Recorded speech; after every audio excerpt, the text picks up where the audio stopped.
Yes, good evening everyone. आज का discussion उन बच्चों के लिए है जो मई 2025 में अपना पेपर को अपीयर करने जा रहे हैं। अगर आप ध्यान से देखेंगे तो मई 2025 के लिए बस एक महीने रह गया है ना, last month. And last month का रिवीजन अच्छे से होना, पढ़ाई पे किन बातों पर ध्यान दे, ये बहुत जरूरी है। आपने ऐसे बच्चों को देखा होगा जो बोथ ग्रुप देने वाले थे, लेकिन पढ़ाई अच्छे से नहीं हो पाई, रिवीजन अच्छे से नहीं हो पाई, तो अंत में तय कर लेते हैं सिंगल ग्रुप देंगे। ठीक, बहुत सारे ऐसे एग्जाम्पल मिल जाएंगे। मैं जब पढ़ता था मेरे भी बहुत सारे दोस्त थे, बोथ ग्रुप का उन्होंने सोचा था, अंत में सोचा कोई बात नहीं, पढ़ाई अच्छे से नहीं हुआ, सिंगल ग्रुप देते हैं। ऐसे भी बच्चे होते हैं जो सिंगल ग्रुप का माइंडसेट से पढ़ रहे थे, पढ़ाई और रिवीजन अच्छा होने की वजह से उन्होंने अंत में तय किया बोथ ग्रुप देंगे। मजे की बात, बहुत सारे बच्चे को तो मैं ऐसे जानता हूं जो सिर्फ तय नहीं किया, बोथ ग्रुप क्लियर भी किया। यानी कि लास्ट मंथ में आपको कुछ बातों को बड़ा इंपॉर्टेंट है, ध्यान देना पड़ेगा, इनकॉर्पोरेट करना पड़ेगा अपने पढ़ाई में कि रिवीजन बढ़िया से हो पाए। ठीक, कितना भी बढ़िया आप 9 महीने में पढ़ लो, लास्ट के कुछ दिनों में अगर अच्छे से रिवीजन नहीं किया ना, तो मैं दावे के साथ कह सकता हूं कॉन्फिडेंस एग्जाम में नहीं आएगा। और एक और बात याद रखना, कितना भी बार रिवीजन कर लो, अगर पहला अटेम्प्ट है तो जो डर है, वो भय है, एक्साइटमेंट है, जो हमें नहीं पता होता कि सर पेपर कैसा जाएगा, किस लेवल का एग्जाम होगा, ये बना रहता है। ये कॉमन है, सब में है, तो घबराने का नहीं। आप 5 रिवीजन भी कर लोगे, आप सही लिखने वाले एग्जाम में 100%, पर मन में थोड़ी बहुत घबराहट रहेगी। ठीक, लास्ट मंथ के रिवीजन में जरा ध्यान से सुनना आप। ये जो लास्ट मंथ 1 मंथ बचा है, इसमें सबसे कॉमन मिस्टेक जो बच्चे क्या करते हैं, सबसे कॉमन मिस्टेक मैं आपको बताता हूं। मान लो रिवीजन लेक्चर शेड्यूल करते हैं कि मुझे 3 डेज में कोई सब्जेक्ट रिवाइज करना है। ठीक, सोशल मीडिया का जमाना है, मोबाइल तो चलाना ही है, तो कुछ समय ऐसे खत्म हो गए और 3 डेज में ये रिवीजन कंप्लीट नहीं हो पाया। फॉर एग्जांपल अकाउंटेंसी है, तो अंत में बच्चे के पास एक बहुत ही क्या बोलते हैं ब्रह्मास्त्र है, जिसको यूज करके वो रिवीजन कंप्लीट कर लेते हैं। क्या, लेक्चर देख लेंगे, रिवीजन लेक्चर हो गया, और वो अपनी मन में तसल्ली भी दे देते हैं कि मेरा रिवीजन हो गया। मैं आपको बता रहा हूं, सिर्फ रिवीजन लेक्चर देखने से पेपर निकलने वाला होता तो आज के डेट में कोई भी बच्चा फेल नहीं होता, क्योंकि रिवीजन लेक्चर तो सारे टीचर के पड़े हुए हैं। अंत में आपको सबसे ज्यादा पता है क्या काम देता है, कंसेप्ट जो आपने पढ़ाई किया है, फर्स्ट टाइम लेक्चर पढ़ते टाइम जो अच्छे से आपने समझा है, रिवीजन के दौरान जो कवर किया है, और क्वेश्चन जो आपने प्रैक्टिस करे। फिर ये रिवीजन लेक्चर का क्या काम है, जस्ट क्विक स्टार्ट, रिवाइज किया हुआ चीज को एक बार दोबारा रिवाइज कर लिया, रिवाइज किया हुआ चीज को दोबारा रिवाइज कर लिया। ठीक, ये रिवीजन का सब्स्टिट्यूट नहीं है, यहीं पे गड़बड़ी हो रही है बच्चों से। ठीक है, तो ये आपको नहीं करना है, आपको रिवीजन करना है खुद से कंसेप्ट क्लियर करके। हाँ, फ्री टाइम में रिवीजन लेक्चर देखना है, फ्री टाइम में रिवीजन लेक्चर देखना है। रिवीजन लेक्चर आपके लिए एक कॉम्प्लीमेंट्री है, एडिशनल है, सब्स्टिट्यूट नहीं है आपका पर्सनल रिवीजन का। जितने भी बच्चे जो सेल्फ स्टडी का टाइम कम करके टीचर पे डिपेंडेंट होके सिर्फ रिवीजन लेक्चर देख रहे हैं, विश्वास मानो मेरी, मैं बहुत सालों से देख रहा हूं, पेपर में आपको दिक्कत आएगी। क्वेश्चन सोल्व करने के लिए सेल्फ प्रैक्टिस, मेमोरी पावर, सब चीज ठीक होना जरूरी है, जो कि लेक्चर देख के सिर्फ नहीं होने वाला है। ठीक, तो रिवीजन आपको कंप्लीट करना है। नंबर 1 आपको क्या करना है, सेल्फ रिवीजन करना है, प्लस टीचर का रिवीजन लेक्चर देख सकते हैं क्या, देख सकते हैं, ये कॉम्प्लीमेंट्री है, एडिशनल है। सेल्फ रिवीजन के बाद इसको फ्री टाइम में देखोगे ना, तो चीजें दोबारा याद आ जाएंगी। ठीक, क्या सेल्फ रिवीजन ना करके ये काम करने से होगा, नहीं होगा, विश्वास मानो क्वेश्चन नहीं बनेंगे। दूसरी चीज, अभी लास्ट के 1 मंथ में बहुत बच्चे प्रैक्टिस नहीं करते लिखने की। जो फर्स्ट अटेम्प्ट वाले हैं उनका सिलेबस तो ऐसे ही लेट कंप्लीट हुआ है, तो उनको तो ऐसे भी रिवीजन के कम चांस मिले हैं। आप कितना भी रिवीजन के लिए समय निकालो, 2 घंटे कम से कम प्रैक्टिस करो डेली। मैं तो कहूंगा 3 घंटे प्रैक्टिस करो। सिर्फ कंसेप्ट को रिवाइज करके, किताब को देख के, पन्ने पलट के, क्वेश्चन और उसका आंसर स्कैनिंग करके बात नहीं बनेगी, लिखने की प्रैक्टिस होनी चाहिए। अगर आप चाहते हो स्पीड मेंटेन रहे, 100 नंबर का पेपर बने, तो आपको स्पीड मेंटेन रखनी पड़ेगी, ठीक। और वो आएगा सिर्फ और सिर्फ प्रैक्टिस करके। प्लस प्रैक्टिस ना करो, एक्यूरेसी नहीं बनेगी। प्रैक्टिस नहीं करोगे होगा क्या? पॉइंट है, आपको आता सब चीज, सारे कंसेप्ट पता है आपको, पर जब आप बनाने गए, कोई चीज पोस्ट करनी थी आपसे छूट गई लोजर में डालना, कोई ट्रीटमेंट करनी थी आपसे छूट गई, एक छोटा सा ट्रीटमेंट की वजह से बहुत मार्क्स कट जाते हैं, ठीक है। इसी अटेम्प्ट में कॉस्ट शीट आया था, किसी बच्चे का पेपर में देख रहा था, इंस्टीट्यूट ने चेक किया था, बच्चे से मटेरियल कॉस्ट निकालते टाइम ही गड़बड़ हो गई थी, ठीक। मटेरियल कॉस्ट निकालते टाइम ही गड़बड़ हो गई थी, तो यानी कि प्राइम कॉस्ट गड़बड़, फैक्ट्री कॉस्ट गड़बड़, कॉस्ट ऑफ प्रोडक्शन गड़बड़, कॉस्ट ऑफ सेल गड़बड़, सब चीज गड़बड़ आया। इंस्टीट्यूट ने सिर्फ 1 मार्क्स दिया था, क्योंकि और जो रिक्वायरमेंट थी सब गड़बड़ लिखा हुआ था। तो इसीलिए मैं बोलता हूं प्रैक्टिस करो, लिख के प्रैक्टिस करो, सिर्फ वीडियो देखने के और स्कैनिंग करने के चक्कर में नहीं पड़ना है। हाँ, 10 घंटे की रिवीजन में अगर इसमें 3 घंटे ही लिख के प्रैक्टिस कर रहा हूं, तो 7 आवर्स है ना मेरे पास स्कैनिंग करने के लिए। कंसेप्ट बढ़िया से पढ़ूंगा, जिस पैटर्न में टीचर ने क्वेश्चन कराया क्वेश्चन देखूंगा, कुछ क्वेश्चन को रफली बना लूंगा, प्रॉपर प्रेजेंटेशन फॉर्मेट प्रॉपर लिखने की जरूरत नहीं, सिर्फ अमाउंट डाला कैलकुलेट किया। कुछ क्वेश्चन को प्रॉपर तरीके से बनाऊंगा कि स्पीड बढ़े, और कुछ क्वेश्चन को जो इजी है, आसान है, सिर्फ देख के खत्म कर लूंगा। सेल्फ रिवीजन करना है। दूसरा, आपको प्रैक्टिस इंक्लूड करना है लास्ट के दिनों तक भी। जो भी ग्रुप आप देख रहे हो, जो फर्स्ट पेपर होगा आपका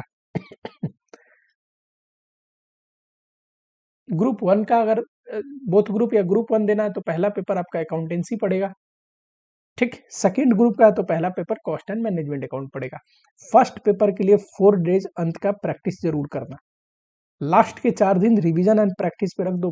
पहला पेपर अच्छा जाना जरूरी है, ठीक। उससे पहले तक सब इंक्लूड करके पढ़ो, ठीक।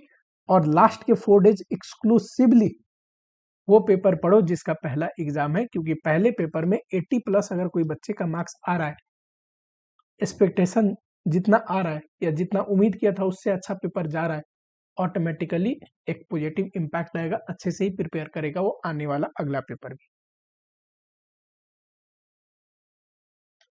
एक और चीज, कंसेप्ट। कंसेप्ट आपको डिटेल्ड में पढ़ना है। डिटेल में क्या समरी चलेगी कंसेप्ट की? नहीं, समरी से तो कुछ भी नहीं बनने वाला है। समरी से सिर्फ आपको, मैंने बोला था ना, एक क्विक स्टार्ट, क्विक रिवीजन के लिए काम आता है ये।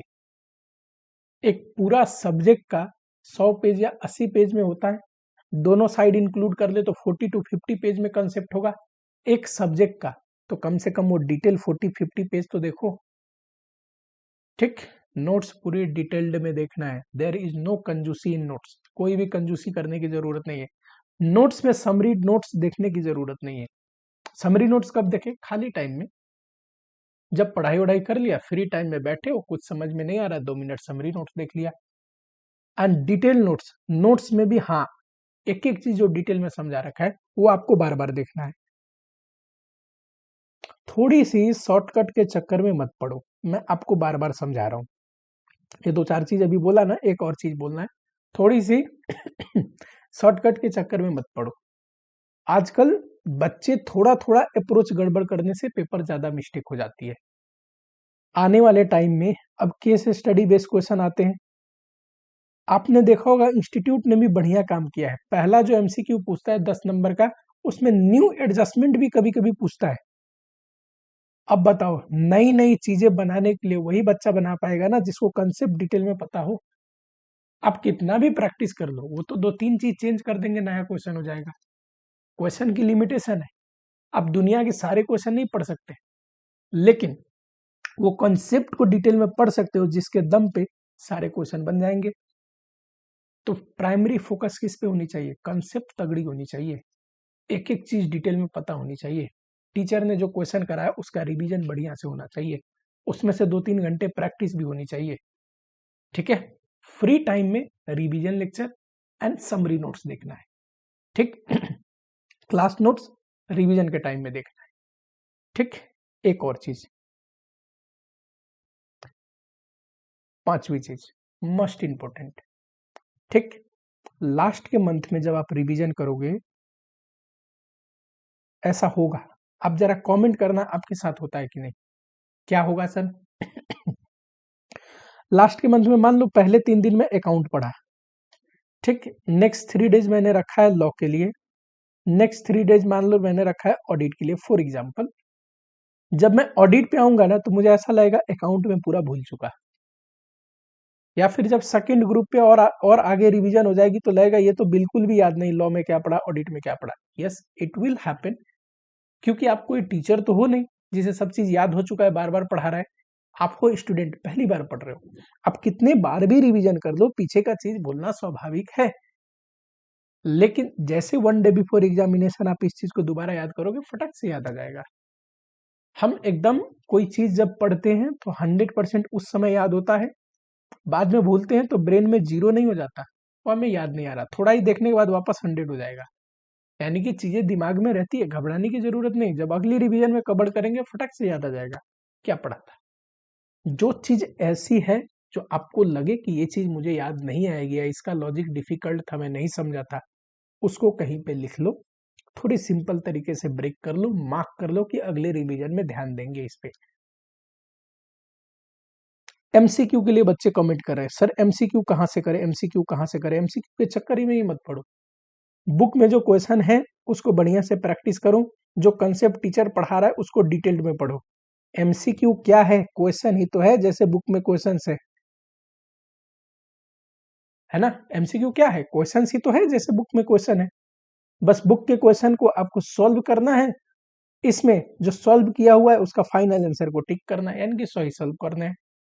तो इसलिए आपको ज्यादा इधर उधर ध्यान देने की जरूरत नहीं कि यहाँ से पीडीएफ डाउनलोड कर रहे हैं, इसका पीडीएफ डाउनलोड कर रहे हैं, उसका पीडीएफ ले रहे हैं, एमसीक्यू पढ़ रहे हैं, सब टाइम पास है।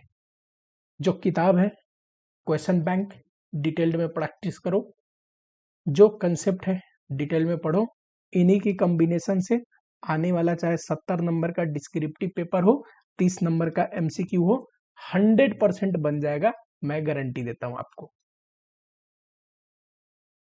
ठीक, कंसेप्चुअल क्लियरिटी बढ़िया होनी चाहिए, कंसेप्ट पे पकड़ होनी चाहिए। अभी 1 महीने है, ये कुछ दिन अगर खर्च कर लोगे, कुछ दिन अगर खत्म हो जाएगा, फिर ये कहानी नहीं बता सकता मैं, फिर तो आपके पास समय ही नहीं रहेगा पढ़ने के लिए, ऑप्शन ही नहीं रहेगा। अंत के दिनों में तो आप रिवीजन लेक्चर ही देख सकते हो या फटाफट स्कैन कर सकते हो। 1 डे बिफोर एग्जामिनेशन आप डिटेल में पढ़ो, कोई नहीं बोलेगा। ठीक, वहां पे स्कैनिंग ही हो सकती है कंसेप्ट का एंड नोट्स का। बनाए रखो, जितना भी चीज पढ़ रहे हो लिखो।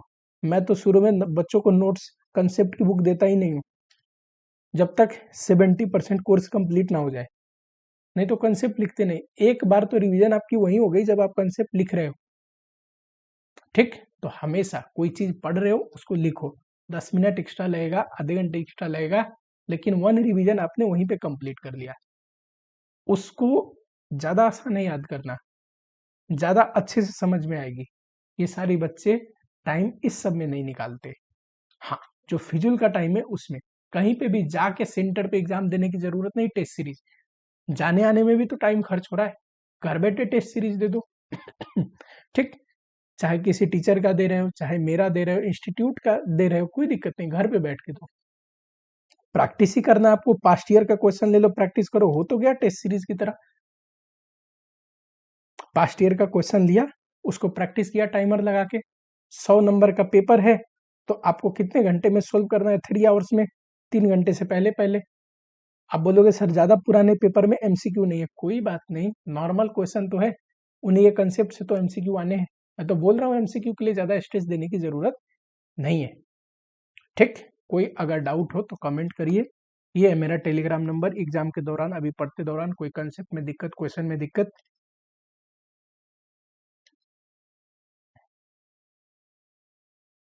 मैसेज करके, बात करके सॉल्व कर सकते हो।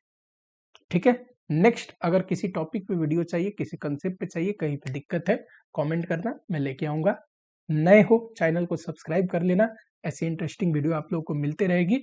एंड साथ ही में मिलता हूं आप लोगों से नेक्स्ट लेक्चर में। टिल एक लाइक कर दो, कोई डाउट हो कमेंट करो वीडियो पे।